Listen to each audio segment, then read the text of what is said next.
एक गाय की ये 3 बातें जान ली तो औलाद पर आए संकट और गरीबी तक नष्ट हो जाएंगे। हमारे सनातन धर्म में गाय का विशेष महत्व है।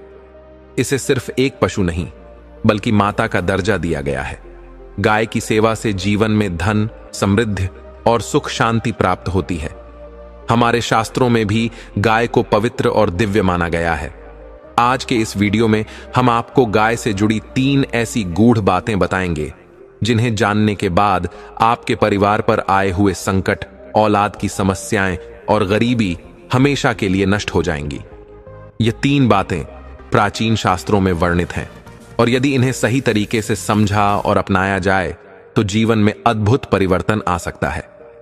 तो चलिए कथा शुरू करते हैं, लेकिन आगे बढ़ने से पहले आपको बता दें कि गरुड़ पुराण में कहा गया है कि कथा हो या सीख अगर बीच में छोड़ दिया जाता है तो वह पाप की श्रेणी में आता है। तो आपसे निवेदन है कि वीडियो को अंत तक पूरा देखें और अगर आप एक सनातनी हैं तो वीडियो को लाइक करके चैनल को सब्सक्राइब जरूर कर लें। तो चलिए कथा शुरू करते हैं। मित्रों, एक समय की बात है, किसी गांव के पास महामुनि भरद्वाज का आश्रम हुआ करता था। मुनि भरद्वाज बहुत बड़े ज्ञानी थे। उन्हें लोगों के भूत, भविष्य, वर्तमान इन सभी का ज्ञान था। एक दिन मुनि भरद्वाज के आश्रम में एक व्यक्ति आता है जो अपने अंतर्मन से बहुत उदास लग रहा था। जब वह व्यक्ति मुनि भरद्वाज के पास आता है तो उसे उदास देखकर मुनि भरद्वाज जी कहते हैं कि हे पुत्र, तुम बहुत ही उदास लग रहे हो। आखिर किन कारणों की वजह से तुम्हारा यह हाल हुआ है? मुझे लगता है तुम बहुत ही कठोर परिस्थितियों में फंसे हुए हो। तब वह व्यक्ति कहता है, हे महामुनि जी, मैं बड़ा ही अभागा मनुष्य हूं। मेरी स्त्री का समय से पहले ही देहांत हो गया और मैं अपनी पत्नी के वियोग में व्याकुल होता गया। तभी मेरे घर के पड़ोसियों ने कुछ चाल चली और मेरे पास जो भी जमीन थी वह सब कुछ उन लोगों ने हथिया ली और मेरा घर भी मुझसे छीन लिया। उन निर्दय लोगों को मुंह अभागे पर दया भी ना आई। उन सब में मिलकर मेरा घर भी हथिया लिया और मुझे मेरे ही घर से बेघर कर दिया। इसीलिए ही मैं उदास हूं। उस इंसान की बात सुनकर महर्षि भरद्वाज कहते हैं, हे पुत्र, यह तो प्रकृति का खेल है। इस प्रकार के लोगों से बचने के लिए सबसे पहले तुम्हें 7 बातों को समझना होगा, अन्यथा हमेशा इसी प्रकार के व्यभिचार में तुम फंसते रहोगे। परंतु मैं तुमको एक कहानी सुनाता हूं। तुम इस कहानी को पूरा सुनना और जो बातें मैं तुमको बताऊंगा उसे तुम अपने जीवन में धारण करना। तब वह व्यक्ति महर्षि से कहता कि ठीक है महात्मा जी, आप वह कहानी सुनाइए, मैं उस कहानी को पूरा सुनूंगा। मित्रों, मैं आप सभी के लिए माता लक्ष्मी और भगवान नारायण से प्रार्थना करता हूं कि जो भी मनुष्य इस वीडियो को पूरा देखेगा और भगवान श्री विष्णु के नाम का कमेंट इस वीडियो में करेगा, उसका घर परिवार हमेशा धन दौलत से भरा रहेगा और उसके घर में सुख शांति होगी। मित्रों, इसी आशा के साथ महर्षि दवाज कहानी को सुनाना प्रारंभ करते हैं और कहते हैं कि आज से बहुत समय पहले की बात, किसी देश में एक राजा हुआ करता था। उस राजा की 6 रानियां भी थीं। उस राजा का राज्य बहुत दूर दूर तक फैला हुआ था। वह राजा बहुत ही दयालु और धार्मिक प्रवृत्ति का था। वह हमेशा अपनी प्रजा को अपना परिवार समझता था और अपनी प्रजा की भलाई के लिए काम करता था। वह अपने राज्य की प्रजा को अपनी संतान की तरह मानता था। उस राजा के राज्य की प्रजा भी अपने राजा को बहुत प्रेम करती थी। उसके राज्य की सीमाएं बहुत दूर दूर दूर तक फैली हुई थीं। राजा के राज्य में प्रजा को किसी प्रकार का कोई भी दुख या तकलीफ नहीं थी, परंतु उस राजा की कोई संतान नहीं थी। इसी कारण से राजा को हमेशा यही चिंता लगी रहती थी। वह राजा संतान प्राप्ति के लिए एक एक करके वह 6 शादियां कर चुका था, परंतु अभी तक किसी भी रानी से उसे संतान का सुख नहीं मिला था। उसने बहुत कोशिश की लेकिन लाभ नहीं मिला। वह राजा अपने घर में पूजा पाठ करने के साथ साथ अपने राज्य के सभी मंदिरों में जाकर पूजा पाठ और यज्ञ के साथ बहुत ही दान धर्म करता था, परंतु फिर भी उसकी रानियां मां नहीं बन पाईं। अब जैसे जैसे समय बीतता जा रहा था, उस राजा का दुख भी ज्यादा होता जा रहा था। कुछ दिन बाद एक समय ऐसा आया कि वह राजा बहुत ही दुखी हो गया था। उस राजा के दुख को देखकर उसके राज्य की प्रजा भी दुखी रहने लगी थी, क्योंकि उन सभी को भी राजा के समान ही प्रजा पालक और उत्तराधिकारी पाने की कामना थी और वह कामना पूरी नहीं हो पा रही थी। उस राज्य के लोग सदा ईश्वर से उस राजा के लिए हमेशा ही अपने अंतर्मन से कामना करते थे कि राजा के यहाँ कम से कम एक पुत्र तो जरूर पैदा हो जाए जो उनके राज्य का आने वाला राजा बन सके। इसलिए ही उस राजा की प्रजा भी सभी देवी देवताओं की आराधना करती थी, देवी देवताओं से मन्नत मांगती थी। एक दिन की बात है, वह राजा जंगल में शिकार करने के लिए निकल जाता है। शिकार करते समय एक हिरण का पीछा करने लगता है और हिरण का पीछा करते करते वह जंगल में काफी दूर निकल जाता है, परंतु फिर भी हिरण उसे नहीं मिलता है। वह हिरण न जाने कहां अपनी लंबी लंबी छलांग मारता हुआ उस जंगल में कहीं गायब हो गया था। वह राजा काफी देर तक हिरण को जंगल में इधर उधर ढूंढते रहे, लेकिन वह हिरण उन्हें कहीं नहीं मिला। काफी देर तक इस प्रकार घूमते घूमते उस राजा को बहुत जोरों की प्यास लग गई थी और वह राजा भी अपने रास्ते से भटक चुके थे। फिर भी वह अश्व लेकर आगे जा रहे थे। चारों दिशाओं में घनघोर जंगल ही जंगल था। अचानक उन्हें कहीं से पानी की आवाज सुनाई दी। अब उस राजा ने सोचा कि लगता है शायद इधर कोई झरना है। वह राजा झरने की आवाज सुनते सुनते उसी आवाज की दिशा में चलने लगे। तभी कुछ दूर आगे जाने के बाद राजा को वह झरना दिखाई दिया। उस झरने के पास पहुंचकर राजा अपने अश्व से नीचे उतरे और जैसे ही वह पानी पीने लगे, अचानक वहां पर उनको एक आवाज सुनाई दी कि आप कौन हैं और आपको दिखाई नहीं दे रहा है क्या कि मैं यहां नहा रही हूं? आप यहां कैसे आ गए? राजा ने एकदम से चौंक कर पीछे देखा। सचमुच अपनी प्यास के आगे उन्हें दिखाई नहीं दिया कि एक लड़की उस झरने में नहा रही थी। उन्होंने जल्दी से अपनी आंखें दूसरी तरफ फेर ली और कहा, मुझे बहुत प्यास लगी थी, इसलिए मैं पानी पीने आ गया। कृपया आप मुझे क्षमा करें, मैंने आपको देखा नहीं था। यदि आप बुरा ना माने तो क्या मैं पानी पी सकता हूं? पीने के बाद मैं यहां से चला जाऊंगा। वैसे भी मैं रास्ता भटक गया हूं। आप कौन हैं और आप इतने घने जंगल में अकेली क्या कर रही हैं? मुझे तो बहुत ही ज्यादा प्यास लगी थी और इस तरफ मुझे कुछ आवाज सुनाई दी तो मैं आ गया और प्यासा इतना था कि कहीं और मेरा ध्यान गया ही नहीं। राजा के प्रश्न का उत्तर देते हुए वह लड़की कहने लगी, मैं यहीं पास के गांव में रहती हूं। मेरा तो यहां का रोज का आना जाना लगा रहता है। मैं रोज आती हूं और इसी झरने में नहाती हूं। यह झरना और नदी जंगल के बीच में है, इसलिए यहां कभी कोई नहीं आया। मैं तो निश्चित होकर नहा रही थी। मुझे नहीं पता था कि आप यहां आ जाएंगे। आप मेरी तरफ पीठ करके पानी पी लीजिए और कुछ देर उधर रुक जाइए, मैं आपको रास्ता बता दूंगी। राजा पानी पीकर वहां से कुछ दूर जाकर एक पौधे की छाव में उस लड़की की तरफ पीठ करके खड़ा हो गया और लड़की का इंतजार करने लगा। इधर वह लड़की जल्दी जल्दी नहाकर एक चट्टान के पीछे जाकर अपने कपड़े बदलने लगी और कुछ ही देर में वहां से निकलकर राजा के पास आ गई। राजा के पास आकर वह कहने लगी, आपको और पानी पीना है तो पी लीजिए। राजा ने कहा, नहीं नहीं, पानी तो मैंने पी लिया है, अब तुम मुझे अपना परिचय दो और मेरी मदद करो।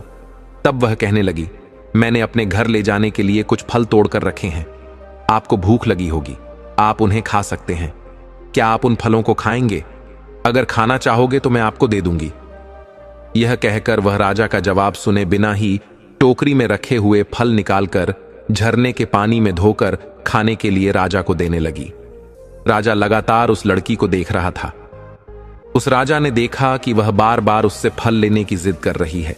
तब उस राजा ने उस लड़की से फलों को ले लिया और उस लड़की से पूछने लगा कि क्या तुम नहीं खाओगी?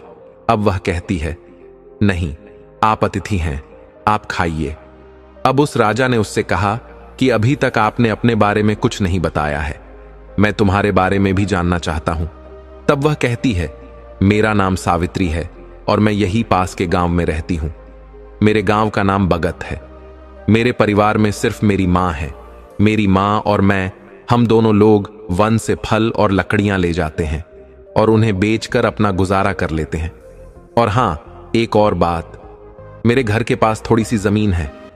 हम लोग उसमें कुछ अनाज और सब्जियां उगा लेते हैं। उन उगाई हुई सब्जियों को हम बाजार में बेच देते हैं, जिससे हमारा खर्चा चल जाता है।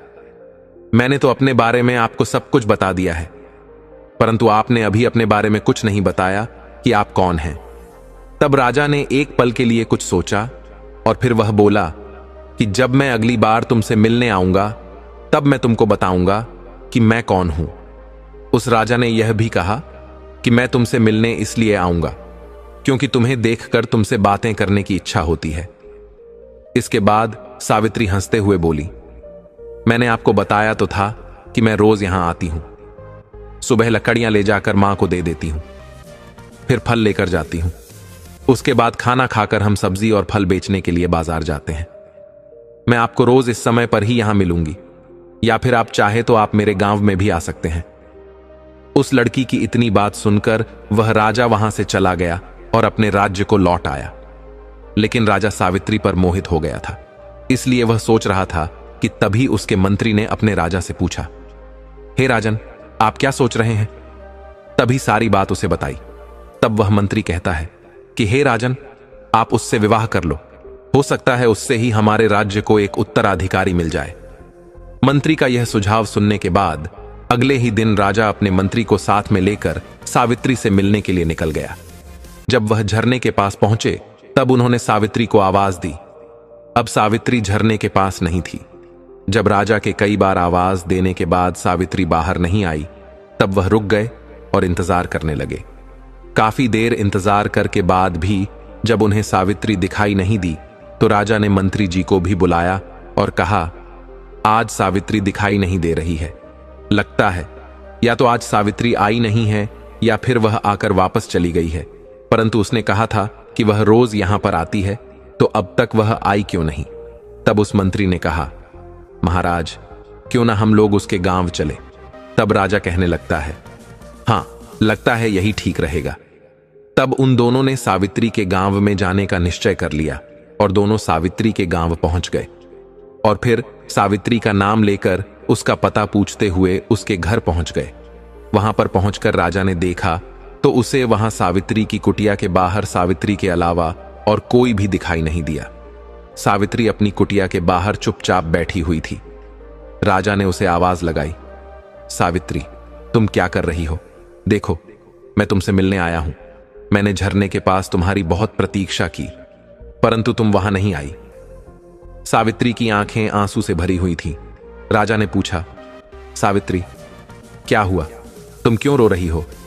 अब वहीं दो अजनबियों को अश्व पर सवार देखकर उनके पास बैठे हुए ग्रामीण में से एक ने कहा, बाबूजी, इसके अपनों में सिर्फ इसकी एक मां ही तो थी और वह भी चल बसी है, क्योंकि उसे सर्प ने काट लिया था और उनकी मृत्यु हो गई। अब यह बेचारी अकेली रह गई है। आप ही बताए कि ऐसे में अब यह बेचारी रोए नहीं तो क्या करें? लेकिन आप लोग कौन हैं? तब मंत्री जी ने राजा का परिचय दिया और मंत्री की बात सुनकर पूरे गांव में खलबली मच गई। सभी ने मिलकर राजा का दिल से स्वागत किया। राजा ने गांव के मुखिया से कहा, मैं सावित्री से विवाह करना चाहता हूं, क्या आप लोगों को कोई आपत्ति है? तब उस गांव के मुखिया जी ने कहा कि नहीं, हमें कोई दिक्कत नहीं है। हमारी बेटी राजरानी बनेगी। हमारे तो भाग्य ही खुल गए हैं। यह गांव अब आपका ससुराल होगा। इससे अधिक हमें और क्या चाहिए? गांव वालों ने जल्दी जल्दी सारी तैयारी करके राजा और सावित्री का विवाह करवा दिया। उस राजा ने सावित्री को नया नाम दिया, रानी राजलक्ष्मी।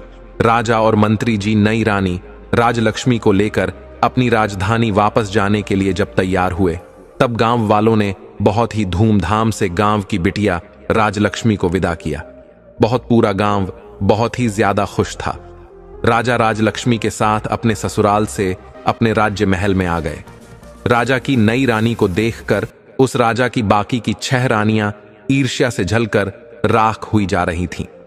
उन सभी रानियों ने मन से दुखी होने के बाद भी अपने आप को खुश दिखाते हुए राजलक्ष्मी का स्वागत किया। अब तो राजा का अधिकांश समय राजलक्ष्मी के साथ ही व्यतीत होता था। राजलक्ष्मी भोली भाली और मासूम दिल की थी। वह अपनी सौतन के मन में छिपी हुई अपने प्रति ईर्ष्या को पहचान नहीं कर रही थी। राजलक्ष्मी ने भोले स्वभाव के कारण यह नहीं जानती थी कि उसकी सौत ने उससे कितनी नफरत करती है। अब राजलक्ष्मी के साथ राजा के विवाह को भी काफी समय बीत चुका था, लेकिन फिर भी उन्हें कोई संतान नहीं हुई। एक बार एक सन्यासी महाराज उस राजा के राज्य से गुजर रहे थे।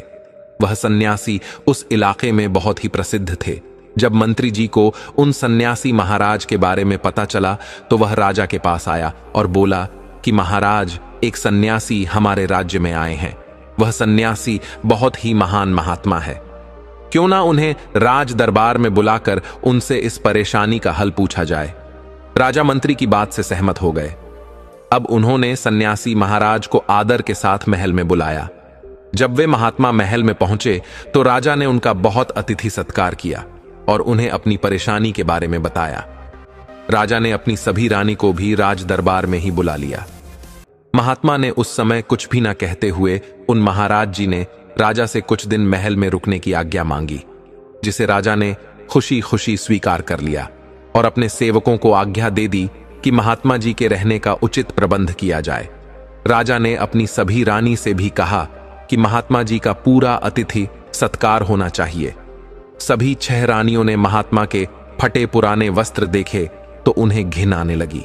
उन्हें अच्छा नहीं लगा कि वे सभी महात्मा के फटे वस्त्रों की ओर देखें। जब राजा महात्मा जी का कोई कार्य कर को कहते थे तब वह किसी ना किसी बहाने से उन साधु महात्मा की सेवा करने से इनकार कर देती थी। लेकिन सबसे छोटी रानी राजलक्ष्मी उन महात्मा का पूरा अतिथि सत्कार किया करती थी। शायद वह जंगल में पली होने के कारण उसे इस बात का कोई घमंड नहीं था कि वह इस राज्य की रानी है। उसने अपना पूरा मन लगाकर उन महात्मा की सेवा की। कुछ दिनों बाद जब महात्मा जाने के लिए तैयार हो गए तब जाने से पहले उन्होंने सभी को आशीर्वाद दिया। अंत में सबसे छोटी रानी राजलक्ष्मी को उन्होंने अपने पास बुलाकर कहा कि बेटी, तुमने मेरी बहुत सेवा की है, मेरा बहुत ध्यान रखा है। बहुत जल्द ही तुम्हें सुंदर संतान की प्राप्ति होगी और इस महल में बच्चों की आवाज सुनाई देगी। यह सुनकर राजा और रानी राजलक्ष्मी बहुत खुश हो गए। उन्हें इस प्रकार आशीर्वाद देकर महात्मा चले गए और सचमुच कुछ ही दिनों के भीतर छोटी रानी गर्भवती हो गई। कुछ ही दिनों में राजलक्ष्मी ने राजा को शुभ समाचार दिया कि वह पिता बनने वाले हैं। रानी गर्भवती हो गई है।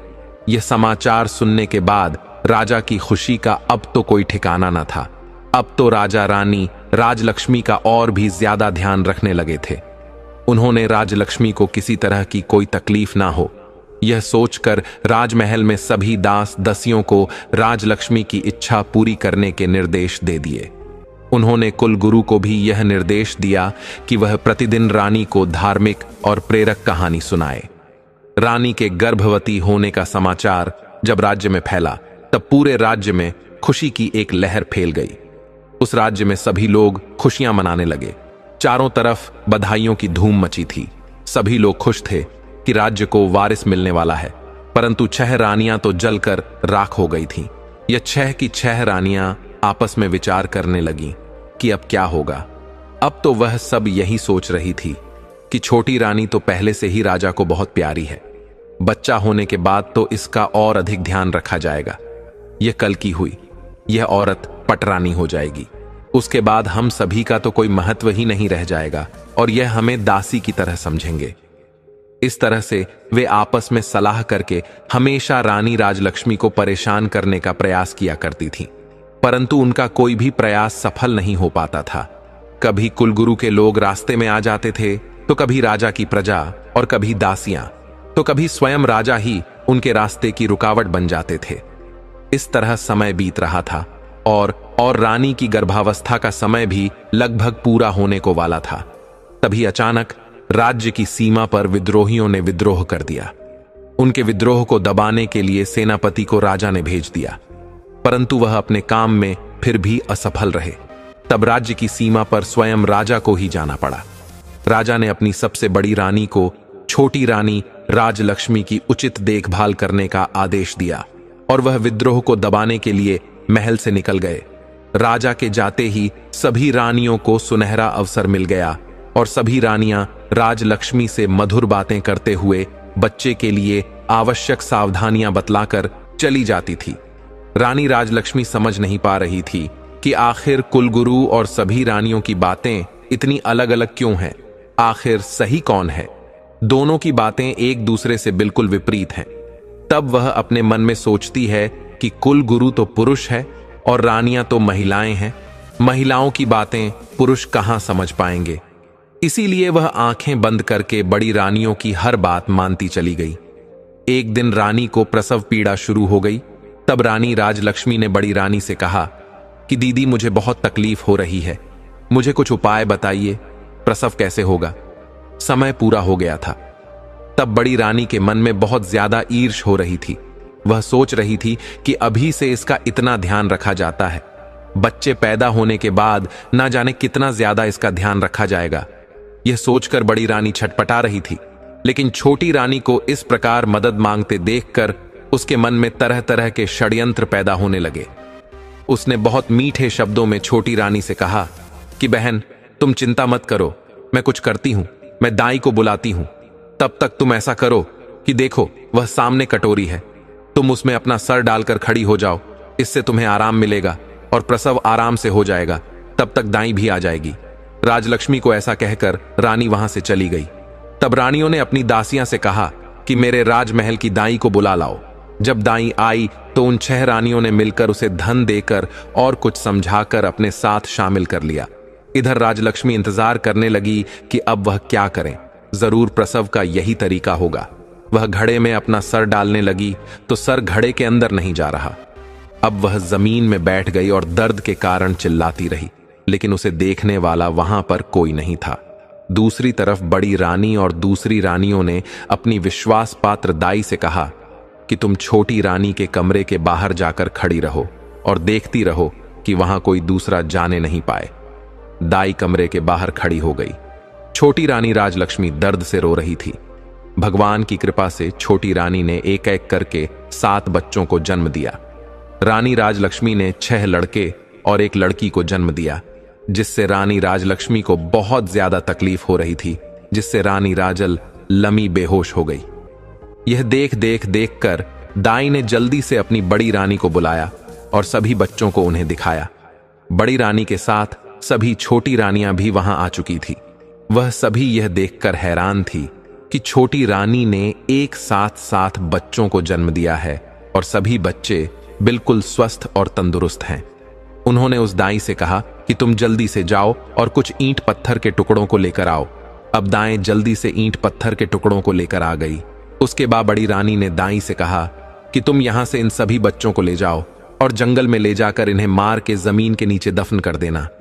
हमने जो तुम्हें सोना चांदी और सिक्के देने का वादा किया है वह बहुत जल्दी ही तुम्हें मिल जाएंगे। दाई बहुत खुश हो गई और वह सभी बच्चों को लेकर वहां से चली गई। उसके जाने के बाद सभी रानियों ने मिलकर वहां से बच्चों के होने के सारे निशान साफ कर दिए। बच्चों के स्थान पर उन्होंने ईंट पत्थर के टुकड़े वहां रख दिए। साथ ही उस घड़े को तोड़कर उसके टुकड़े भी वहां पर रख दिए और इसके बाद सभी रानियां अपने कमरे में आ गईं। कुछ देर बाद वहीं दाई वापस उनके पास पहुंच गई। तब बड़ी रानी ने उससे पूछा, क्या हुआ? क्या इन्होंने उन्हें मारकर जमीन में दबा दिया है कि नहीं? तब दाई ने कहा, जी मैंने उन्हें मार के दफना दिया है। दाई की इस बात को सुनने के बाद सभी रानियां बहुत खुश हुईं और उन्होंने दाई को इनाम के रूप में बहुत सारे सोने चांदी के सिक्के देकर उस दाई को विदा किया।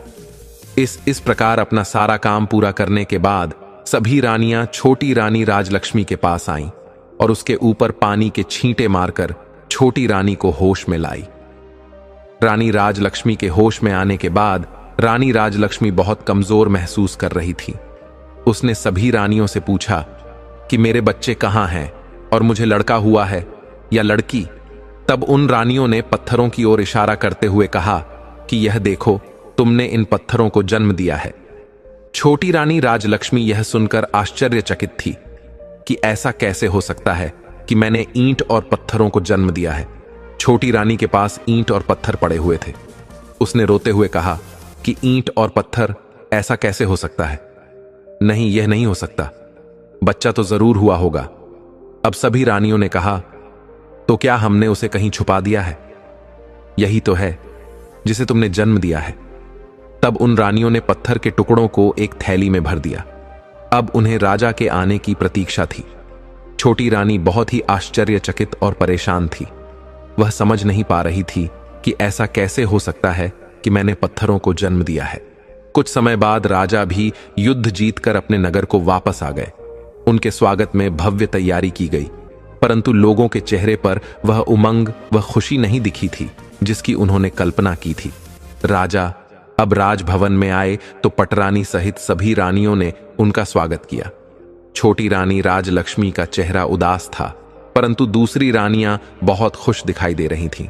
राजमहल में ऐसा माहौल देखकर राजा को बहुत आश्चर्य हुआ। छोटी रानी का उदास मुख देखकर उन्होंने पूछा, रानी राजलक्ष्मी, क्या बात है? आप दुखी नजर आ रही हैं।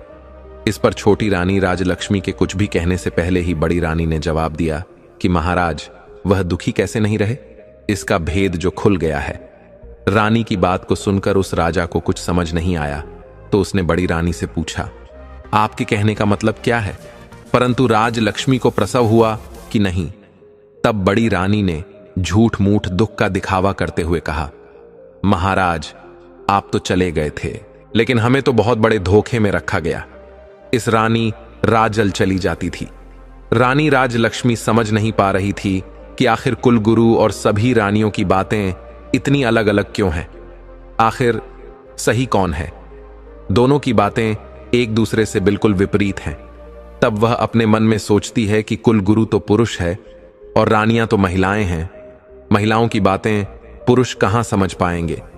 इसीलिए वह आंखें बंद करके बड़ी रानियों की हर बात मानती चली गई। एक दिन रानी को प्रसव पीड़ा शुरू हो गई। तब रानी राजलक्ष्मी ने बड़ी रानी से कहा कि दीदी, मुझे बहुत तकलीफ हो रही है, मुझे कुछ उपाय बताइए, प्रसव कैसे होगा? समय पूरा हो गया था। तब बड़ी रानी के मन में बहुत ज्यादा ईर्ष्या हो रही थी। वह सोच रही थी कि अभी से इसका इतना ध्यान रखा जाता है, बच्चे पैदा होने के बाद न जाने कितना ज्यादा इसका ध्यान रखा जाएगा। यह सोचकर बड़ी रानी छटपटा रही थी, लेकिन छोटी रानी को इस प्रकार मदद मांगते देखकर उसके मन में तरह तरह के षड्यंत्र पैदा होने लगे। उसने बहुत मीठे शब्दों में छोटी रानी से कहा कि बहन, तुम चिंता मत करो, मैं कुछ करती हूं, मैं दाई को बुलाती हूं। तब तक तुम ऐसा करो कि देखो, वह सामने कटोरी है, तुम उसमें अपना सर डालकर खड़ी हो जाओ, इससे तुम्हें आराम मिलेगा और प्रसव आराम से हो जाएगा। तब तक दाई भी आ जाएगी। राजलक्ष्मी को ऐसा कहकर रानी वहां से चली गई। तब रानियों ने अपनी दासियां से कहा कि मेरे राजमहल की दाई को बुला लाओ। जब दाई आई तो उन 6 रानियों ने मिलकर उसे धन देकर और कुछ समझाकर अपने साथ शामिल कर लिया। इधर राजलक्ष्मी इंतजार करने लगी कि अब वह क्या करे। जरूर प्रसव का यही तरीका होगा। वह घड़े में अपना सर डालने लगी तो सर घड़े के अंदर नहीं जा रहा। अब वह जमीन में बैठ गई और दर्द के कारण चिल्लाती रही, लेकिन उसे देखने वाला वहां पर कोई नहीं था। दूसरी तरफ बड़ी रानी और दूसरी रानियों ने अपनी विश्वास पात्र दाई से कहा कि तुम छोटी रानी के कमरे के बाहर जाकर खड़ी रहो और देखती रहो कि वहां कोई दूसरा जाने नहीं पाए। दाई कमरे के बाहर खड़ी हो गई। छोटी रानी राजलक्ष्मी दर्द से रो रही थी। भगवान की कृपा से छोटी रानी ने एक एक करके 7 बच्चों को जन्म दिया। रानी राजलक्ष्मी ने 6 लड़के और 1 लड़की को जन्म दिया, जिससे रानी राजलक्ष्मी को बहुत ज्यादा तकलीफ हो रही थी, जिससे रानी राजल लमी बेहोश हो गई। यह देख कर दाई ने जल्दी से अपनी बड़ी रानी को बुलाया और सभी बच्चों को उन्हें दिखाया। बड़ी रानी के साथ सभी छोटी रानियां भी वहां आ चुकी थीं। वह सभी यह देखकर हैरान थीं कि छोटी रानी ने एक साथ बच्चों को जन्म दिया है और सभी बच्चे बिल्कुल स्वस्थ और तंदुरुस्त हैं। उन्होंने उस दाई से कहा कि तुम जल्दी से जाओ और कुछ ईंट पत्थर के टुकड़ों को लेकर आओ। अब दाएं जल्दी से ईंट पत्थर के टुकड़ों को लेकर आ गई। उसके बाद बड़ी रानी ने दाई से कहा कि तुम यहां से इन सभी बच्चों को ले जाओ और जंगल में ले जाकर इन्हें मार के जमीन के नीचे दफन कर देना। हमने जो तुम्हें सोना चांदी और सिक्के देने का वादा किया है, वह बहुत जल्दी ही तुम्हें मिल जाएंगे। दाई बहुत खुश हो गई और वह सभी बच्चों को लेकर वहां से चली गई। उसके जाने के बाद सभी रानियों ने मिलकर वहां से बच्चों के होने के सारे निशान साफ कर दिए। बच्चों के स्थान पर उन्होंने ईंट पत्थर के टुकड़े वहां रख दिए। साथ ही उस घड़े को तोड़कर उसके टुकड़े भी वहां पर रख दिए और इसके बाद सभी रानियां अपने कमरे में आ गईं। कुछ देर बाद वहीं दाई वापस उनके पास पहुंच गई। तब बड़ी रानी ने उससे पूछा, क्या हुआ? क्या इन्होंने उन्हें मारकर जमीन में दबा दिया है कि नहीं? तब दाई ने कहा, जी, मैंने उन्हें मार के दफना दिया है।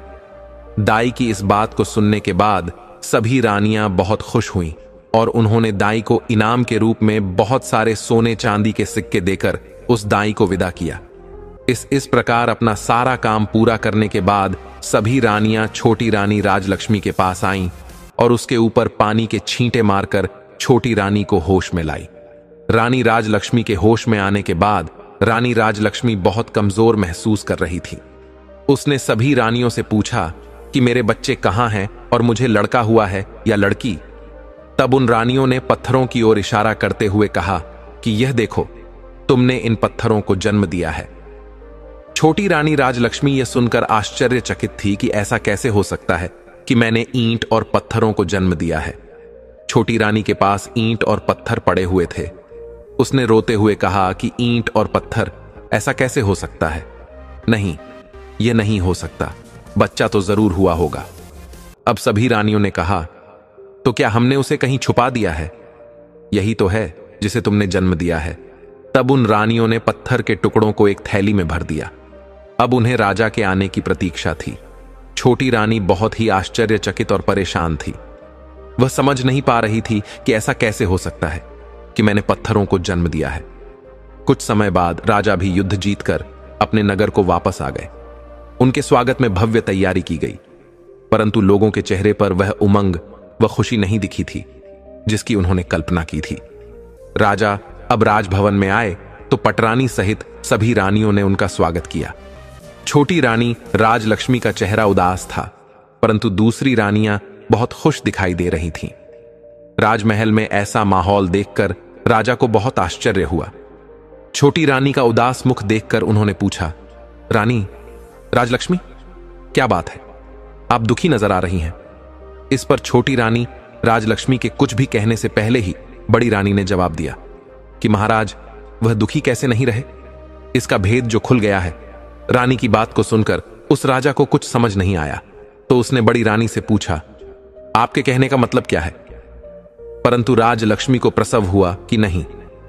तब बड़ी रानी ने झूठ मूठ दुख का दिखावा करते हुए कहा, महाराज, आप तो चले गए।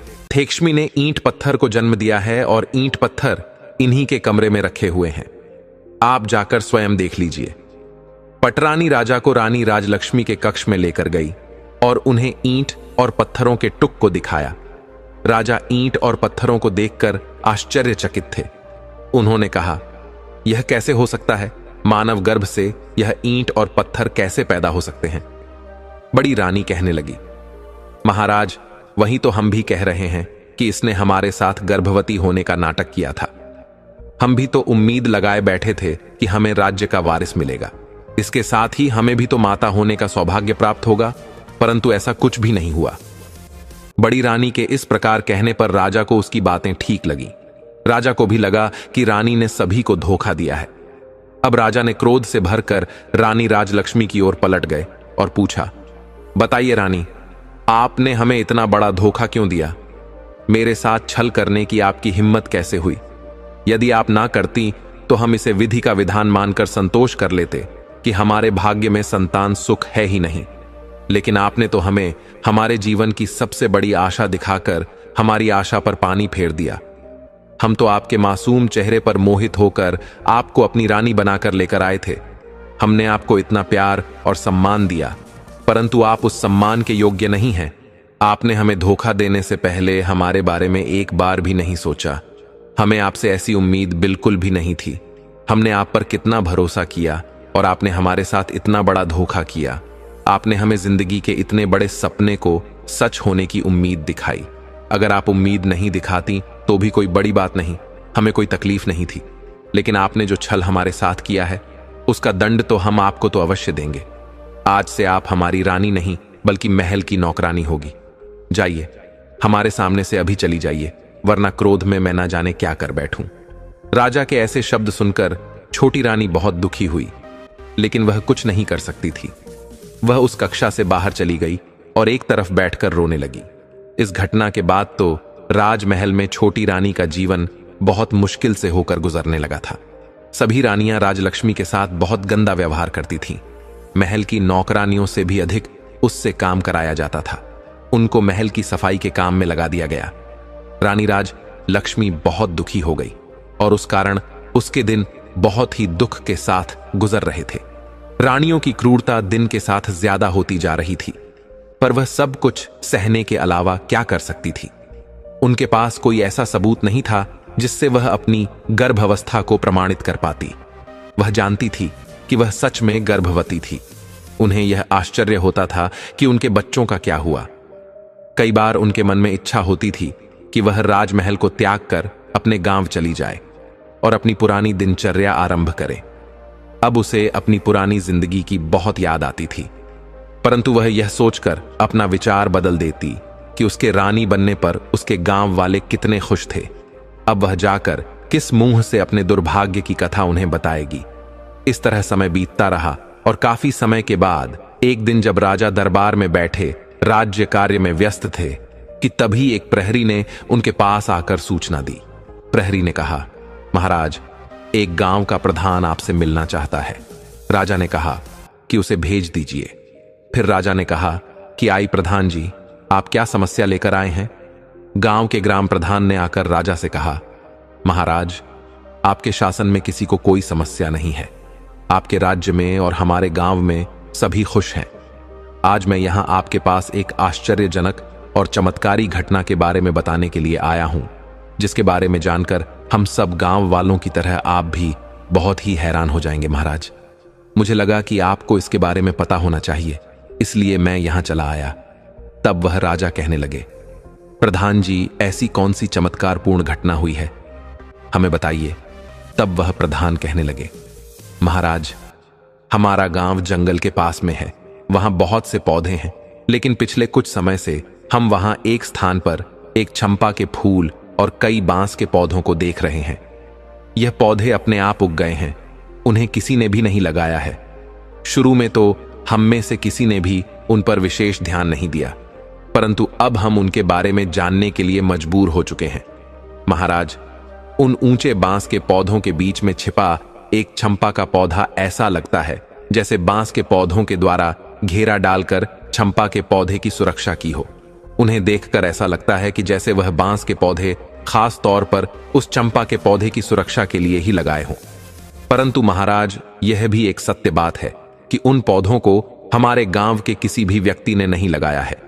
यह सभी पौधे एक साथ अपने आप ही उगाए हैं। महाराज, इससे भी आश्चर्य की बात यह है कि यह चंपा का पौधा फूलों से लदा हुआ है, पर आज तक कोई भी उसके फूल को छू भी नहीं पाया है। अगर कोई छूना भी चाहता तो वह आसमान जितना लंबा हो जाता है। हमारे तो कुछ भी समझ में नहीं आ रहा है महाराज। इतना ही नहीं, उनमें से मानव के बोलने की आवाज भी आती है। चंपा और बांस के सभी पौधे आपस में मानव की आवाज में बातें करते हैं। अब ग्राम प्रधान की यह सभी बातें सुनकर राजा आश्चर्यचकित हो गए। राजा के साथ साथ सभी दरबारी भी हैरान थे। राजा ने कहा कि ऐसा कैसे हो सकता है? ठीक है ग्राम प्रधान जी, आप हमें यह बताइए कि वह पौधे बातें करते हुए क्या कहते हैं। तब ग्राम प्रधान कहने लगे, महाराज, जब कोई भी व्यक्ति फूलों को लेने के लिए चंपा के पौधे की ओर अगर कोई अपना हाथ करता है तो चंपा के पौधे से आवाज आती है कि बांस भैया, ये इस गांव के ग्रामीण फूल लेने आए हैं, इन्हें फूल देना है या नहीं। इसके बाद उन बांस के पौधों में से आवाज आती है, ना बहन, लग जा आकाश। इसके बाद चंपा की डालियां इतनी ऊंची हो जाती हैं कि कोई भी इंसान उन तक नहीं पहुंच पाता।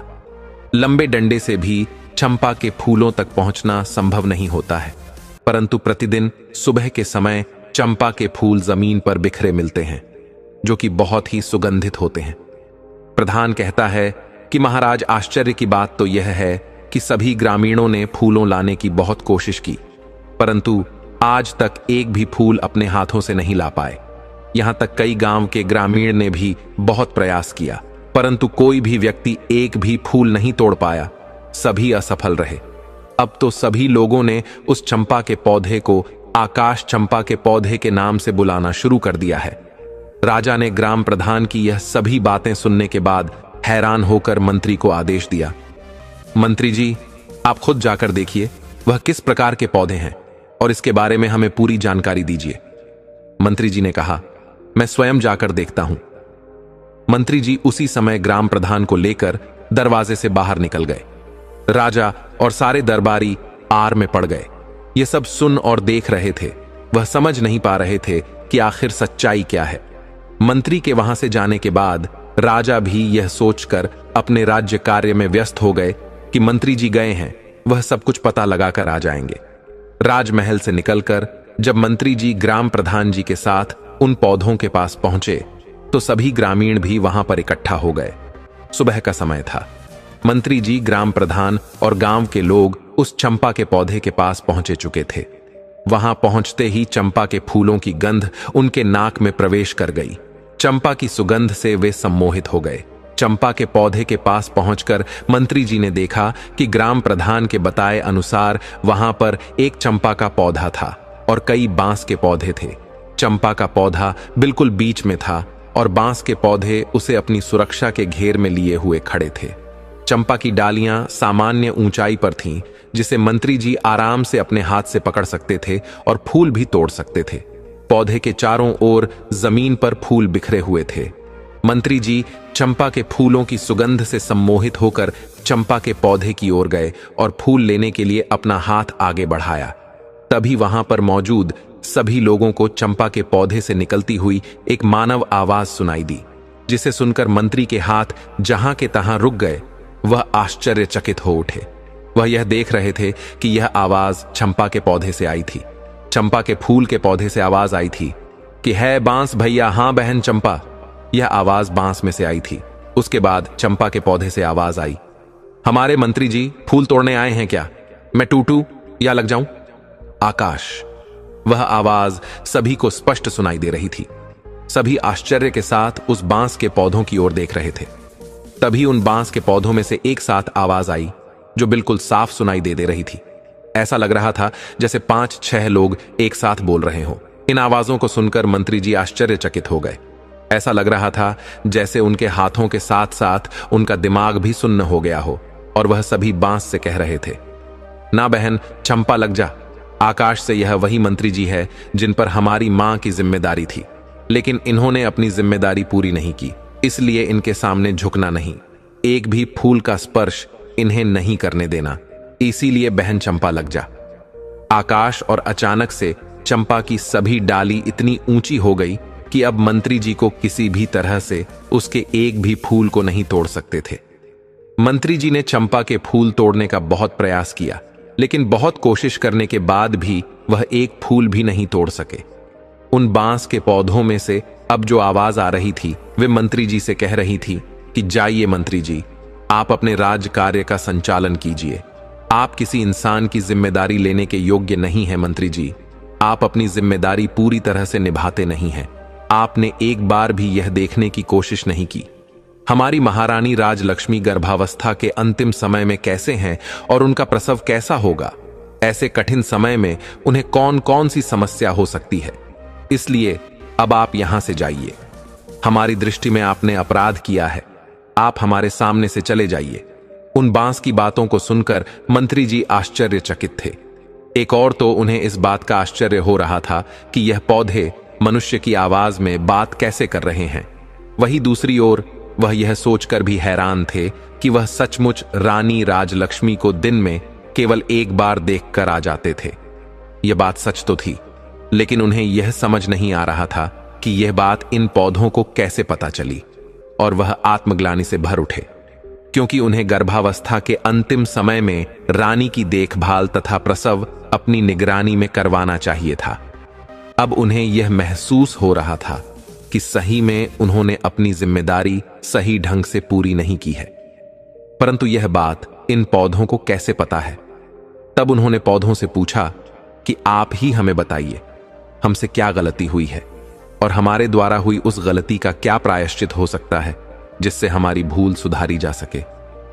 परंतु उसके बाद उन पौधों में से कोई आवाज नहीं आई। मंत्री जी पौधों से बात करने का बार बार प्रयास करते रहे। उन्होंने पौधों से कई प्रकार के प्रश्न पूछे, लेकिन उन्हें पौधों की तरफ से कोई उत्तर नहीं मिला और ना ही अब पौधों की तरफ से कोई भी आवाज आ रही थी। लेकिन चंपा की डालियां अभी भी ऊंचाई पर थीं, इसलिए मंत्री जी बहुत परेशान थे। मंत्री जी को उनके प्रश्नों के उत्तर नहीं मिले थे। वह मंत्री जी निराश होकर वहां से वापस जाने लगे। वहां से लौटने से पहले उन्होंने गांव वालों से कहा, मैं इस बात को महाराज से अवश्य कहूंगा और मुझे पूरा विश्वास है कि मेरी बात सुनने के बाद महाराज इस बात का पता लगाए के लिए यहां अवश्य आएंगे। इसके बाद मंत्री जी वहां से अपनी राजधानी वापस आ गए। राजमहल वापस आकर उन्होंने महाराज को सारी बातें बताईं। और कहा कि महाराज, मुझे लगता है कि राजमहल में कुछ षड्यंत्र तो अवश्य हुआ है। अब मुझे तो अपने ऊपर ग्लानि हो रही है। मुझे ऐसा लग रहा है कि जैसे मैं राजलक्ष्मी की देखभाल पूरी तरह से नहीं कर पाया। आज मुझे उन पौधों की बात सुनकर ऐसा लग रहा है कि कुछ ऐसा हुआ है जो हम लोग नहीं जानते। कुछ तो बहुत ही गलत हुआ है जिसका हमें नहीं पता है, परंतु उन पौधों को इसके बारे में सब कुछ पता है। मैंने अपनी तरफ से उन पौधों से सब कुछ जानने की पूरी कोशिश की, लेकिन उन्होंने मुझे कुछ नहीं बताया। महाराज, मेरा आपसे अनुरोध है कि आप एक बार अवश्य वहां चले और स्वयं देखें। हो सकता है वह चंपा का पौधा आपको सारी बातें बता देगा, शायद। अब मंत्री की पूरी बात ध्यानपूर्वक सुनकर राजा ने कहा, ठीक है, हम स्वयं चलेंगे और अपने साथ अपनी रानी को भी लेकर चलेंगे। हम सारे लोग वहां चलकर देखेंगे। परंतु वह राजा राजलक्ष्मी को नहीं ले जाना चाहता था।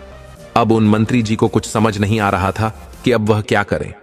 उन्होंने फिर से कोशिश करते हुए महाराज से कहा कि महाराज, यदि आप राजलक्ष्मी की सूरत नहीं देखना चाहते तो ना देखें, लेकिन उन्हें अपने साथ अवश्य लेकर चले, क्योंकि महाराज, मुझे लगता है राजमहल में कुछ षड्यंत्र तो अवश्य हुआ है और उसका पता हमें नहीं चल पाया है। महाराज, मुझे दुख है कि अनजाने में मैं भी इस षड्यंत्र में शामिल हो गया हूं।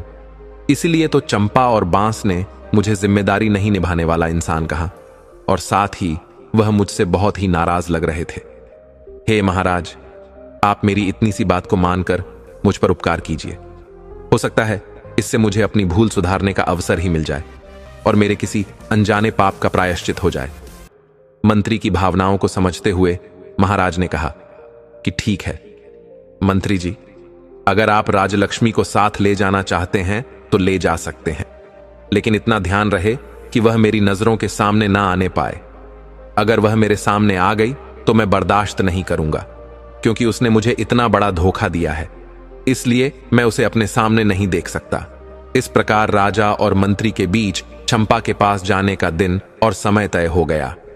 अब राजा और मंत्री के वहां जाने की तैयारी होने लगी।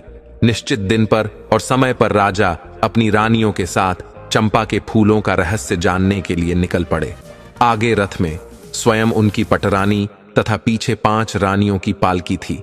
उनके कई प्रमुख सभा सदस्य भी उनके साथ जा रहे थे।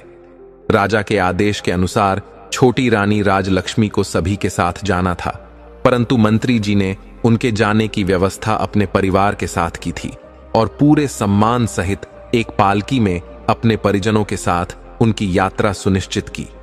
मंत्री जी को अब भी अपने आप पर ग्लानि हो रही थी कि उन्होंने गर्भ की अवस्था में रानी की पूरी तरह से देखभाल नहीं की थी और उन्होंने रानी के प्रसव की सही व्यवस्था नहीं की थी।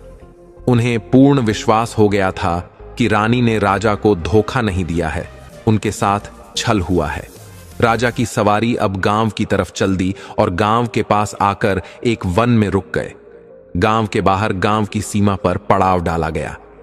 गांव के ग्रामीण राज परिवार के स्वागत में जुट गए। अगले दिन सुबह यह काफिला चंपा के पौधे के पास जा पहुंचा और सभी लोग उनके चारों ओर घेरा डालकर बैठ गए। आज भी चंपा के फूल जमीन पर बिखरे हुए थे और उनमें से निकल रही मनमोहक सुगंधित हवा पूरे वातावरण को सुगंधित कर रही थी। चंपा की सुगंध से वहां उपस्थित सभी लोग प्रफुल्लित हो रहे थे। अब राजा भी उस चंपा के पौधे का रहस्य को जानने के लिए बेताब थे। सभी 6 रानियां राजा के पास खड़ी थीं, परंतु सिर्फ छोटी रानी राजलक्ष्मी उनके पास ना होकर मंत्री जी की पत्नी के साथ खड़ी थी। तभी एक रानी ने महाराज से कहा, महाराज, यदि आपकी आज्ञा हो तो मैं कुछ फूलों को तोड़कर ले लूं।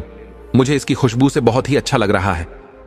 राजा ने कहा, हां रानी जी, क्यों नहीं, आप अवश्य फूल लीजिए।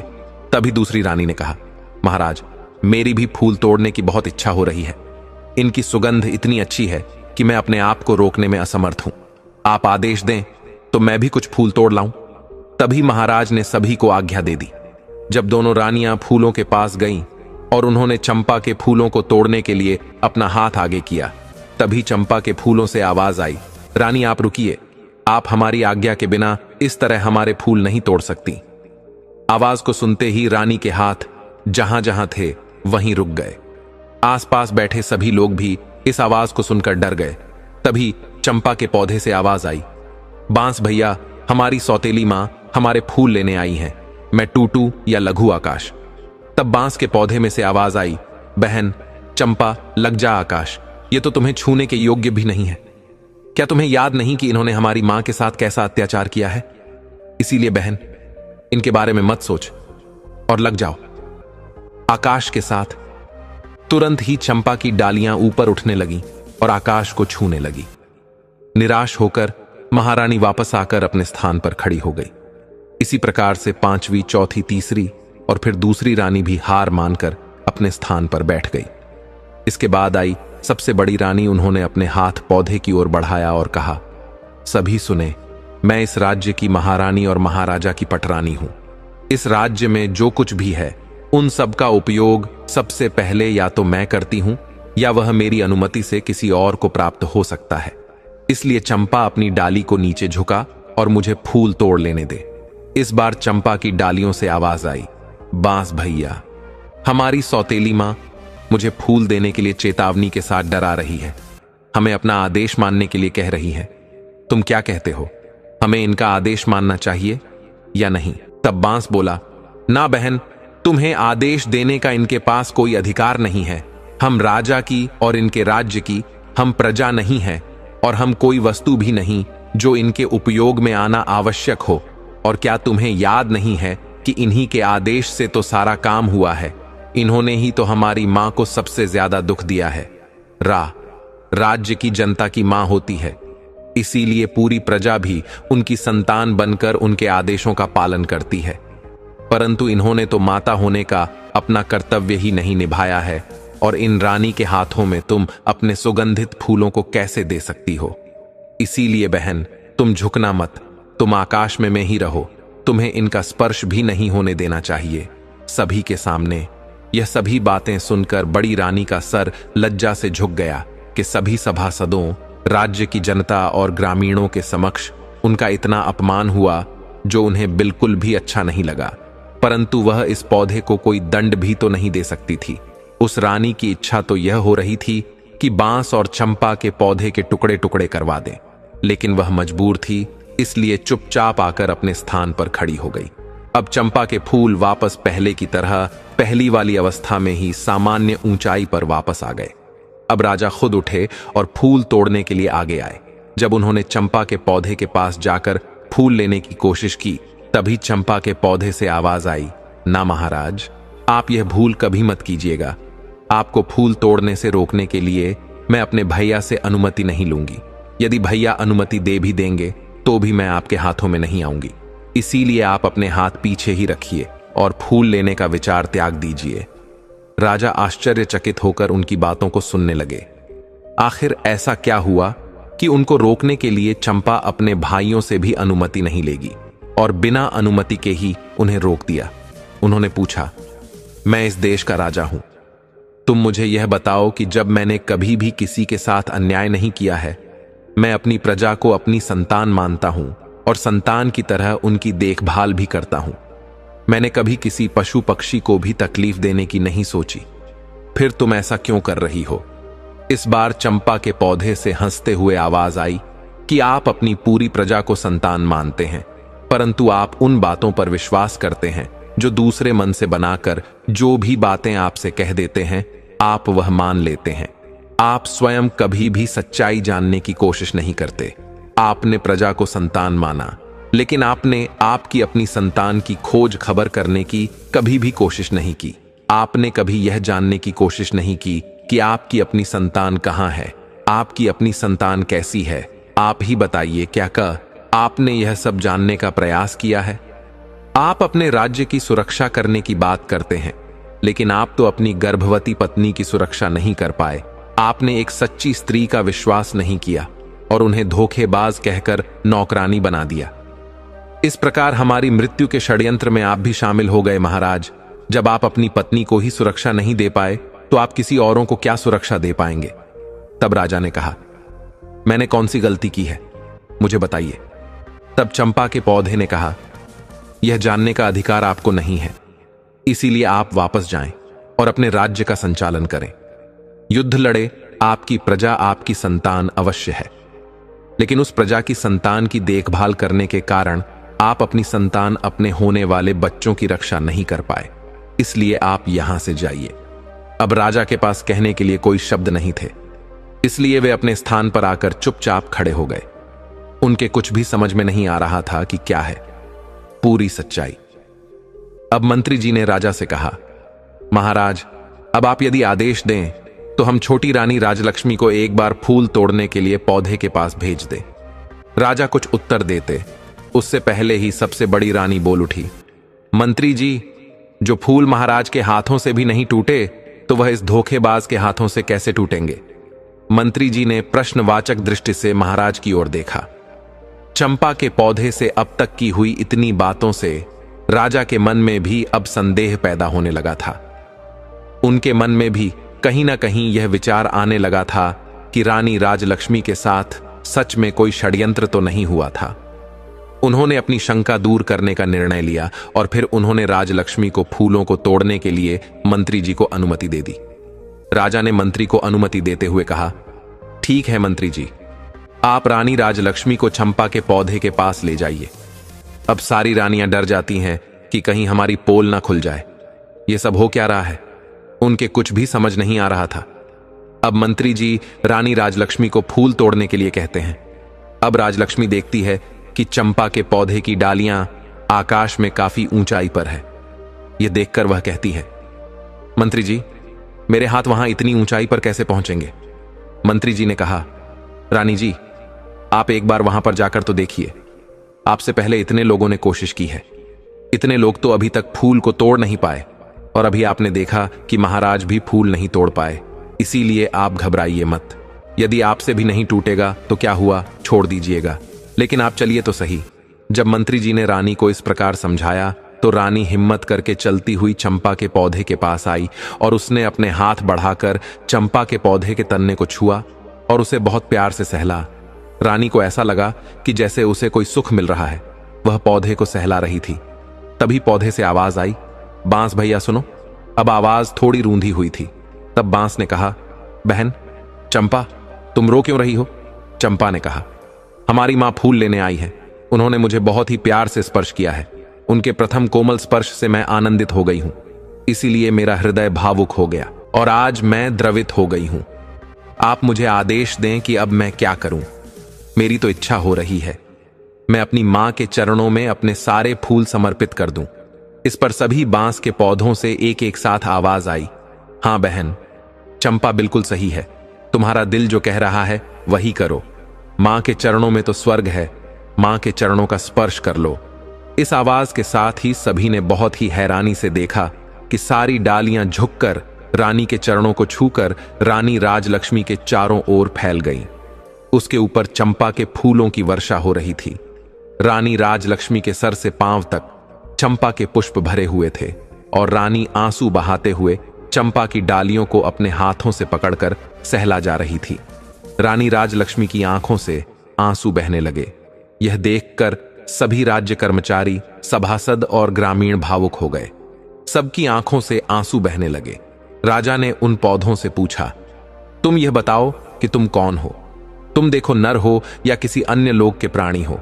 तुमने किसी को भी अपने फूलों को छूने भी नहीं दिया, परंतु अब छोटी रानी की बाहों में तुम अपने पुष्प वर्षा कर रही हो। इसका क्या मतलब है? इसके पीछे क्या कारण है? मुझे बताओ, मैं इसके बारे में विस्तार से जानना चाहता हूं। इस बार चंपा ने कहा, राजन, मैं और यह 6 बांस आपकी और छोटी रानी की ही संतान है। हम 7 भाई बहनों का जन्म एक साथ हुआ था। मुझसे बड़े 6 भाई और मैं सबसे छोटी बहन थी। हमारे जन्म के समय हमारी मां प्रसव के समय बहुत अधिक पीड़ा में थी। हमारी मां ने आपकी पटरानी और इस राज्य की महारानी से अपनी सहायता करने के लिए निवेदन किया तो पटरानी ने हमारी मां को एक कोठी में मुंह में डालकर खड़ी हो जाने के लिए कहा था। वह कोठी बहुत ऊंची थी। ऊंची होने के कारण मेरी मां ने जो पानी पीने का घड़ा था उसमें अपना सर डालने की कोशिश की, लेकिन उसका मुंह भी छोटा होने के कारण उनका सर तो अंदर नहीं गया, परंतु मेरी मां की परेशानी और बढ़ गई। इस दर्द को देखने के बाद भी उनकी सहायता करने के लिए कोई नहीं आया और हम 7 भाई बहनों का जन्म हुआ। तब महारानी ने तो सोचा था कि हमारी मां अपने सर को कोठी में रख खगी और ऊंचाई से हमारा जन्म होगा और ऊंचाई से गिरने के कारण हमारी मृत्यु हो जाएगी। परंतु ऐसा नहीं हो सका और हम सब जीवित रहे। परंतु मां उस अवस्था में दर्द से बेहोश होकर भूमि पर गिर गई थी। तब महारानी ने एक दाई को बुलाया। महारानी ने उस दाई को पैसों का लालच देकर हमें मारकर जंगल में जमीन में दबाने के लिए कह दिया। इसके बाद कुछ ईंट पत्थर के टुकड़ों को हमारी मां के पास रख दिया, जिससे हमारी मां को पता ही नहीं चला कि हम लोगों ने जन्म लिया था। वह कभी भी समझ नहीं पाई कि उनके बच्चे आखिर गए तो कहां गए। आपने भी दूसरों की बातों पर विश्वास करते हुए उन्हें धोखेबाज कहा। इसके बाद राजा ने उनसे पूछा कि जब तुम लोगों को मारकर जमीन में दबा दिया गया था तो फिर तुम लोग पौधे कैसे बन गए? महाराज, ईश्वर की लीला बड़ी ही विचित्र है। जब दाई हमें लेकर आई तो अचानक जोरों की आंधी आ गई। वह दाएं तो हमें मारकर राजमहल के बगीचे में ही दबाना चाहती थी, परंतु राजमहल के बगीचे में उसे ऐसा करते हुए कोई देख ना ले, इसी डर की वजह से वह हमें लेकर इस वन में चली आई। यहां आने पर जब वह कुदाल से मिट्टी खोद रही थी, तभी आकाश मार्ग से परियों की रानी अपनी सखियों के साथ वन भ्रमण के लिए आ रही थी। जब उनकी दृष्टि हम पर पड़ी तो उन्होंने हमें उठा लिया और दाई ने महल में जाकर उसने महारानी से झूठ बोल दिया कि उसने हमें मारकर जमीन के अंदर दबा दिया है, क्योंकि उसे डर था कि सच्चाई जानकर महारानी उसे मरवा देंगी। दाई के वहां से जाने के बाद परियों की रानी ने मेरे 6 भाइयों को बांस में बदल दिया और मुझे चंपा के फूल का पौधा बना दिया और मेरे भाइयों को बांस बना दिया। उनकी कृपा से हमें सभी बातें याद हैं और हम सभी को पहचान कर उनके अनुसार अपना व्यवहार कर पा रहे हैं और मानव की आवाज में बोल पा रहे हैं। तब राजा कहने लगा, तो क्या तुम लोग अपने असली रूप में नहीं आ सकते? तब चंपा कहने लगी, महाराज, हम अपने असली रूप में आ सकते हैं। अगर हमारी मां सभी पेड़ों से एक एक पत्ती ले और मेरे पौधे से एक पत्ती ले, फिर इन सभी 7 पत्तियों को एक गोले में रखकर परियों की रानी का नाम लेकर प्रार्थना करेगी और कहे, हे परी रानी, मेरे बच्चे मुझे वापस कर दो, तो हम सभी वापस अपने असली रूप में आ जाएंगे। उसकी बात सुनते ही रानी राजलक्ष्मी ने बांस और चंपा के पौधों से एक एक पत्ती ली और उन्हें गोले में सजाया और स्वयं उनके समक्ष बैठ गई और हाथ जोड़कर पूरी श्रद्धा के साथ बोली, हे परी रानी, मैं पूरी जिंदगी आपकी सेवा करूंगी, आपकी पूजा करूंगी, फिर भी आपके उपकार का मैं प्रतिकार नहीं कर पाऊंगी। आपने मेरे ऊपर इतना बड़ा उपकार किया है, आपने इतने दिन मेरे बच्चों को संभाल कर रखा, अब कृपया इन्हें मेरे आंचल में डाल दो। मां परी रानी, मुझे मेरे बच्चों से मिला दो। तभी वहां से बांस के पौधे और चंपा का पौधा विलुप्त हो गए और लगभग 5 वर्ष की एक बालिका से और 5 वर्ष के 6 बालक और वहां पर उपस्थित हो गए, जिसे देखकर रानी और राजा ने आगे बढ़कर अपने सभी बच्चों को अपनी बाहों में समेट लिया। रानी राजलक्ष्मी की तो हिचकियां ही बंद नहीं हो रही थीं, वह तो रोए जा रही थी। राजा भी बच्चों को अपने सीने लगाकर अपनी आंखों से वर्षा किया जा रहे थे। गांव की जनता, सभासद, सभी रानियां बिल्कुल मौन होकर यह दृश्य देख रहे थे। कुछ देर के बाद जब राजा ने वहीं पर अपना दरबार लगा दिया और उन्होंने आदेश दिया कि सभी 6 रानियां रानी बनने के योग्य नहीं हैं, इसीलिए आज से और अभी से मैं इनका परित्याग करता हूं। छोटी यानी राजलक्ष्मी को इतने दिन जो कष्ट सहन करने पड़े, उसके लिए मैं उनसे क्षमा मांगता हूं और उन्हें अपनी पटरानी बनाता हूं, और राजकुमारी की हत्या के षड्यंत्र की रचना के लिए दोषी मानते हुए मैं बड़ी रानी को मृत्यु दंड देता हूं। महाराज ने अपने महामंत्री से कहा, मंत्री जी, मेरे आदेश का तुरंत पालन किया जाए। रानी राजलक्ष्मी, जो अब तक अपने बच्चों को अपनी बाहों में समेटे अपने सीने से लगाए हुई बैठी आंसू बहा रही थी, उन्होंने अचानक से अपना सर उठाया और कहा, महाराज, आज मेरे लिए प्रसन्नता का बहुत बड़ा दिन है, क्योंकि आज मेरे बच्चे मुझे वापस मिल गए।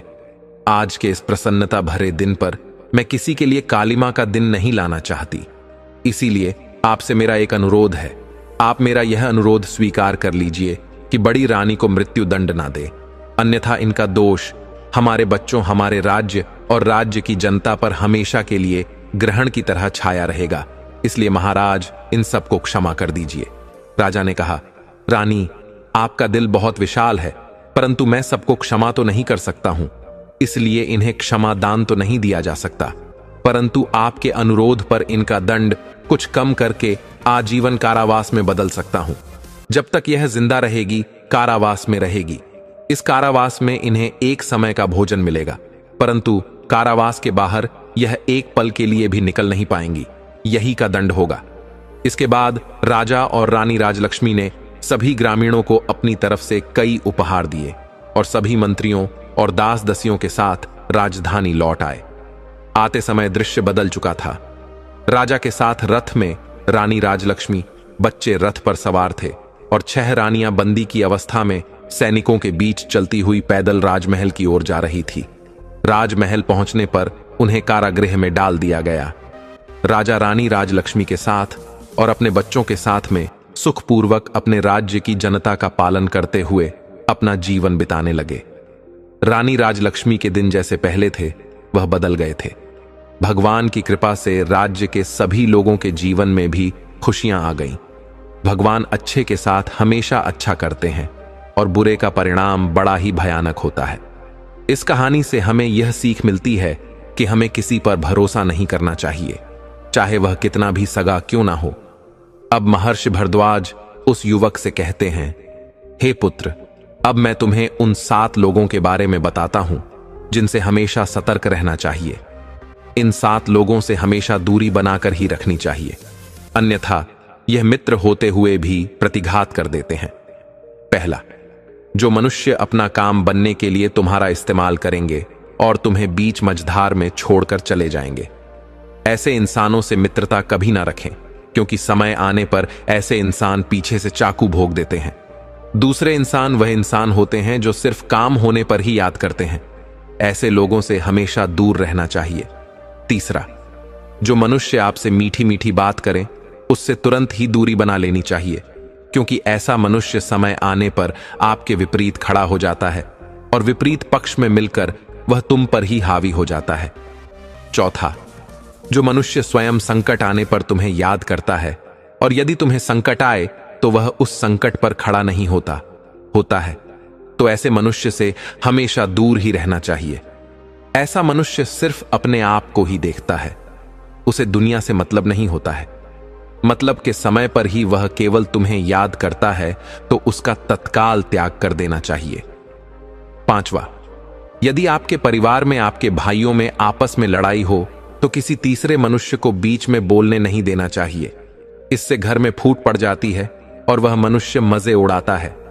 तो ऐसे मनुष्य को अपने घर के मामलों में दखल देने से हमेशा दूर रखना चाहिए। छठा, किसी भी मनुष्य के लिए अपने आप को न्योछावर नहीं करना चाहिए। इससे मनुष्य की अहमियत का पतन होता है और वह मनुष्य आपकी अहमियत का ही फायदा उठाता है और बाद में वही तुम्हें त्याग देता है। तो ऐसे मनुष्य से भी दूर रहना चाहिए। सातवां, एक मनुष्य को हमेशा लालची मनुष्य से दूर रहना चाहिए, क्योंकि वह लालच के वश में आकर किसी भी हद तक गिर सकता है। हे पुत्र, यही तुम्हारे साथ भी हुआ है, तुम्हारे साथ भी छल किया गया है। अब महर्षि भरद्वाज की बातें उस युवक के समझ में आ गई थीं। तब वह युवक महर्षि भरद्वाज को प्रणाम करता है और वहां से चला जाता है। मित्रों, आपको यह कहानी कैसी लगी हमें कमेंट करके अवश्य बताइएगा। तभी गीता में श्री कृष्ण कहते हैं कि किसी को धोखा देना एक कर्ज है जो आपको किसी और के हाथों एक ना एक दिन जरूर मिलेगा। गीता के लिखा है कि समय का चक्र बहुत तेज चलता है, इसलिए ना तो अपने बल का अहंकार करें और ना ही अपने धन का। जीवन का हर दांव जीतना है तो बल से ज्यादा बुद्धि का उपयोग करें, क्योंकि बल लड़ना सिखाता है और बुद्धि जीतना। श्रीमद् भागवत गीता में श्री कृष्ण कहते हैं कि यदि किसी काम को करने में डर लगे तो याद रखना, यह संकेत है कि आपका काम वाकई में बहादुरी से भरा हुआ है। गीता के अनुसार नेत्र केवल हमें दृष्टि प्रदान करते हैं, परंतु हम कब किस्म क्या देखते हैं यह हमारी भावनाओं पर निर्भर करता है। श्री कृष्ण कहते हैं कि मनुष्य को स्वयं को ईश्वर में लीन कर देना चाहिए। ईश्वर के सिवाय मनुष्य का कोई नहीं होता है। इसके साथ ही यह मानकर कर्म करना चाहिए कि वह भी किसी का नहीं है। भोग से मिलने वाला सुख क्षणिक होता है, जबकि त्याग में स्थायी आनंद मिलता है। श्री कृष्ण कहते हैं कि सत्संग ईश्वर की कृपा से मिलता है, परंतु कुसंगति में भी मनुष्य अपने क से पड़ता है। गीता के अनुसार जीत और हार आपकी सोच पर निर्भर करती है। मान लो तो हार होगी और ठान लो तो जीत होगी। श्री कृष्ण कहते हैं कि जब कोई समझदार इंसान अपने सबसे प्रिय व्यक्ति और करीबी रिश्ते को भी छोड़ने के लिए तैयार हो जाए तो समझ जाना चाहिए उसके आत्मसम्मान को ठेस पहुंची है। आत्मसम्मान किसी व्यक्ति का खुद के प्रति, अपने चरित्र और आचरण के प्रति किया जाने वाला सम्मान है। इसे स्वाभिमान भी कहा जाता है, इसलिए इसमें अभिमान का भी थोड़ा अंश होता है, जिसके कारण इन दोनों के बीच में बहुत बारीक सी लाइन होती है। आसान भाषा में अभिमान घमंड के साथ साथ चलता है, वहीं आत्मसम्मान नैतिकता के साथ चलता है, भले ही इसके कारण कितनी ही बड़ी हानि क्यों ना हो जाए। भगवान श्री कृष्ण कहते हैं कि कभी भी अपने दोस्त की भावनाओं को ठेस नहीं पहुंचना चाहिए, क्योंकि इंसान के सहने की कोई क्षमता होती है। अगर वह आपकी दोस्ती का मान रखता है तो इसका अर्थ यह नहीं कि वह आपके बातों का जवाब नहीं दे सकता, बल्कि वह आपसे दोस्ती नहीं खत्म करना चाहता है। ऐसे में आपको समझ लेना चाहिए कि वह आपका सच्चा मित्र है और ऐसे दोस्त को खोने की बिल्कुल भी गलती ना करें। गीता उपदेश के दौरान भगवान श्री कृष्ण ने बताया है कि हमेशा भरोसेमंद इंसान को अपना दोस्त बनना चाहिए, जो आपकी बात को इस कदर गुप्त रखे कि कोई यह समझ ना पाए कि वह आपकी कोई बात को छुपा रहा हो। ऐसा मित्र अगर आपके पास है तो उसे खोने की गलती मत करें, और यदि आपके आसपास ऐसा मित्र है जो आपके भरोसे के काबिल नहीं, उनसे समय रहते दूर हो जाना ही आपके लिए स्वास्थ्यदायक होगा। भगवान श्री कृष्ण के अनुसार हमेशा अपने दोस्तों का समर्थन करें, और जो मित्र सच्चा होगा वह आपका हर परिस्थिति में साथ देगा, चाहे आंधी पानी हो या भीषण गर्मी पड़े। आपके लिए एक बात पर समर्थन में खड़ा होगा, वह एक सच्चा मित्र होता है। लेकिन जो लोग केवल स्वार्थ से आपके साथ जुड़े हों, वैसे लोगों को मित्र बनाने से अच्छा है कि समय रहते उनसे उचित दूरी बना लें। भगवान श्री कृष्ण ने गीता उपदेश के दौरान मित्र की परिभाषा समझते हुए कहा है कि अपने दोस्त पर हमेशा भरोसा बनाए रखें, जिसका एक उदाहरण कर्ण है। सारी परिस्थितियों को जानते हुए उन्होंने कभी दुर्योधन का साथ नहीं छोड़ा। वह जानते थे कि इस युद्ध में कौरवों को मात मिलने वाली है। इसके बावजूद उन्होंने दुर्योधन के विश्वास को नहीं तोड़ा और वीर गति को प्राप्त हुए। भगवान श्री कृष्ण कहते हैं कि अगर आपका दोस्त दोस्ती को खत्म करने के लिए कलह करने लगे तो उसे फौरन त्याग देना चाहिए, अन्यथा उसकी बातों से आपको काफी ज्यादा दुख पहुंच सकता है। कोशिश करें कि अपने दोस्त से किसी भी बात पर लड़ाई झगड़ा ना करें, बल्कि उसे समझाने और समझने का प्रयास करें।